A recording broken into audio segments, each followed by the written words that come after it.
मुंबई पहुंचा हूँ उस चीज़ से, और वहाँ दाह संस्कार होने के बाद हमारे दादा के साथ जो सुखदेव दादा के साथ जो गद्दारों ने धोखा देकर जो हत्या की है, सरकार कार्रवाई कर रही है। लेकिन जो पिछली सरकार थी कांग्रेस, उनकी सबसे बड़ी गलतियाँ थी, क्योंकि हम 2 साल से सुरक्षा मांग रहे थे दादा के लिए। हमने हर जगह आवेदन पत्र दिया, कलेक्टर, एसडीएम, लेकिन सुरक्षा नहीं दी गई। उसी की चूक के कारण ये सब चीज़ें हुई है।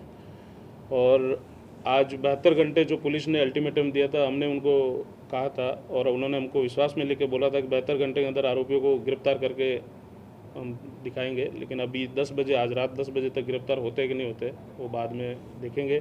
अगर ऐसा नहीं होता है तो करणी सेना पूरे भारत में उग्र आंदोलन करेगी, और अगर जयपुर में कुछ करना पड़ा तो यहाँ से महाराष्ट्र से हम हज़ारों की संख्या में जाकर जयपुर में धरने पे बैठेंगे राजस्थान के टीम के साथ।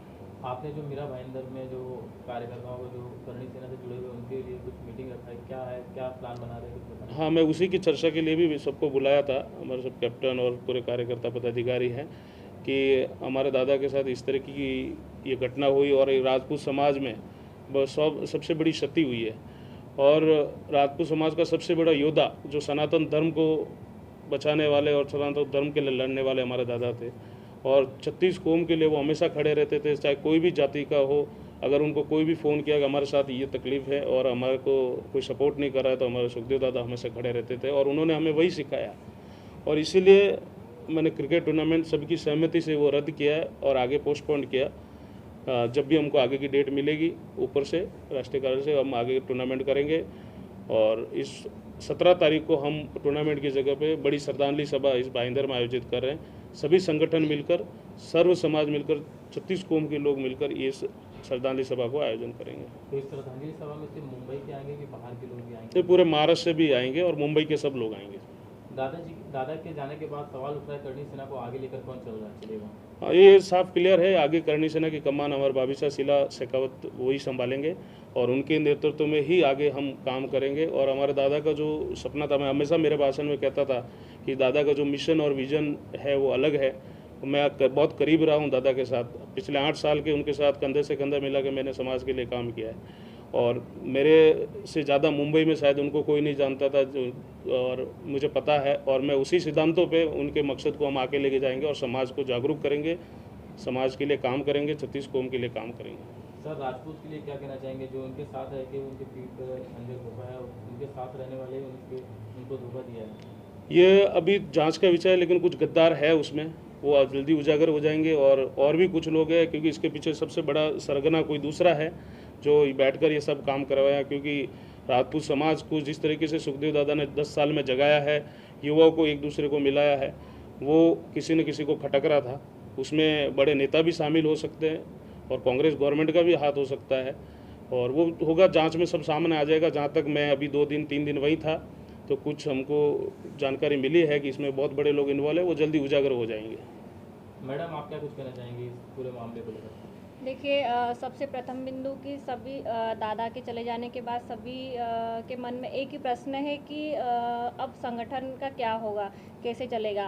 तो मैं बता देना चाह रही हूँ कि संगठन उनकी पत्नी शीला सुखदेव सिंह गोगामेडी जी के नेतृत्व में और हमारे राष्ट्रीय उपाध्यक्ष योगेंद्र सिंह कटार साहब के नेतृत्व में इसी तरह यथावत रहेगी।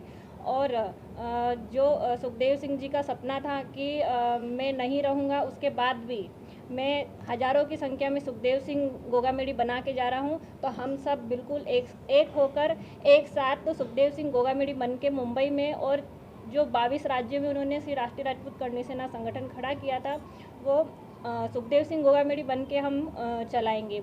और तीसरा बिंदु ये है कि मातृशक्ति महिलाओं की बात आती है, तो ये संगठन जो श्री राष्ट्रीय राजपूत करणी सेना है, इसका प्रथम एजेंडा ही, प्रथम बिंदु ही महिलाओं के लिए था, मातृशक्ति महिलाओं के सुरक्षा के लिए था। इतना ही बोलना चाहूँगी। देखिए, वहाँ पर कांग्रेस की सरकार थी, और जिस हिसाब से कांग्रेस का रवैया आज 75 साल से आप देख रहे हो, तो जो भारत के शेर है उनको सबको दबाने की और मारने की उनकी हमेशा की कुछ ना कुछ साजिश रही है। तो मैं मानता हूँ कि सुखदेव दादा एक शेर ऐसे थे जो सनातन धर्म, गौ रक्षा को, और जैसा आराधना जी ने बोला कि महिलाओं के लिए हमेशा आगे रहते थे। तो ऐसा शेर ऐसी सरकार को हमेशा आँख में चुभता है। तो इसमें बहुत सारी बात है, जैसे जीवन शाह ने बोला है कि कुछ लोग हैं अपने हैं, कुछ बाहर के हैं, कुछ राजनीतिक के हैं। तो ये विषय जो हुआ है एक पूरे भारतवर्ष में, और मैं जहाँ तक समझता हूँ कि विश्व में जहाँ पर राजपूत लोग हैं और दूसरे भी लोग, जो मैंने एक दो जन से बात की वहाँ पर उदयपुर में, तो ब्राह्मण समाज भी साथ में जुड़ा हुआ है। यानी कोई ऐसा नहीं है कि भाई ये जो हत्या हुई है इसका संक्षेप में पूरा इसका हल निकालेंगे, और वहाँ पर अभी भाजपा की सरकार भी बन रही है। तो मुझे ये लगता है, देखिए मैं कोई पार्टी विशेष की बात नहीं कर रहा हूँ, मगर न्याय अगर होना है तो भाजपा सरकार में होगा, क्योंकि जो सरकार वहाँ पर थी उसका ये कुछ हम देख रहे न्यूज़ वगैरह में नाम आ रहा है। तो ये बहुत सारी गलत चीज़ है। और आप शायद अभी देख रहे हो कि यहाँ पर कितने लोग सुखदेव दादा बन के बैठे हैं, और आपने देखा होगा कि पूरे राजस्थान में कितने सुखदेव दादा है, वो गए नहीं हैं, यहीं के यहीं है। और ये दुखद घटना के ऊपर मैं आने वाली सरकार से बोलता हूँ, एक अपील करता हूँ कि भाई वो चीज़ का जो आरोपी है उनसे कड़ी से कड़ी सज़ा दे, और इसके पीछे जो सरगना है वो वहाँ तक पहुँच के उनको न्याय दे दादा को हमारे। गोगामेडी जी की आत्मा के लिए, शांति के लिए अपील करता हूँ, और सभी से कहना चाहता हूँ कि सुखदेव सिंह जी गोगामेडी एक ऐसे व्यक्ति थे जिन्होंने सिर्फ राजपूतों को नहीं जगाया, छत्तीसी कौम को जगाया, छत्तीसी कौम के लिए काम किया है। हर उस व्यक्ति का विरोध किया है जिन्होंने हमारे सनातन धर्म का प्रति उन्होंने उंगली उठाई है या हमारे इतिहास के साथ छेड़छाड़ किया है। आज कन्हैयालाल का कांड ले लो, क्षत्रिय बिल्कुल नहीं थे लेकिन फिर भी उनकी आवाज़ उठाई, उनके लिए सबसे प्रथम आवाज़ उठाई। और मैं कहूँगा सबसे सेंसिटिव जो मुद्दे होते, जिस मुद्दों को लोग कहने के लिए डरते, आगे आने के लिए डरते, उसमें सबसे पहले अगर किसी की आवाज़ उठती है, मैं आवाज़ ही नहीं कहूँगा, मैं दहाड़ उठती है, तो सुखदेव सिंह जी गोगामेडी की उठती थी। आज उनकी पीठ पे खंजर घोंपा गया है। लोग कहते हैं उनके घर में घुस के उनको मारा गया है, घर में घुस के कायरतापूर्वक उनको मारा गया है। अब देखो उस वक्त उनकी हत्या की है जिस वक्त ना तो उनके पास कोई गनमैन था, ना उनके पास कोई हथियार थे। सारे इलेक्शन की वजह से सारे वो हथियार जो थे वो जमा हुए थे, और ना उनके कोई बॉडीगार्ड थे। अंदरूनी लोगों का कहना है, हमारा भी मानना है कि इसमें राजनीतिक हाथ है, कुछ आपसी लोगों का हाथ है, क्योंकि कहते हैं ना वो एक ऐसा शेर था कि उनको कोई बाहर का व्यक्ति हाथ भी नहीं लगा सकता था। ये तो कोई अंदरूनी व्यक्ति था जिन्होंने उनको धोखे से मारा है। जल्द ही इसकी पुष्टि होगी, और करनी सेना इसी प्रकार से आगे बिल्कुल चलती रहेगी। उनका सपना था कि मैं रहूं ना रहूं, करनी सेना बिल्कुल रहेगी, इसी प्रकार से चलती रहेगी।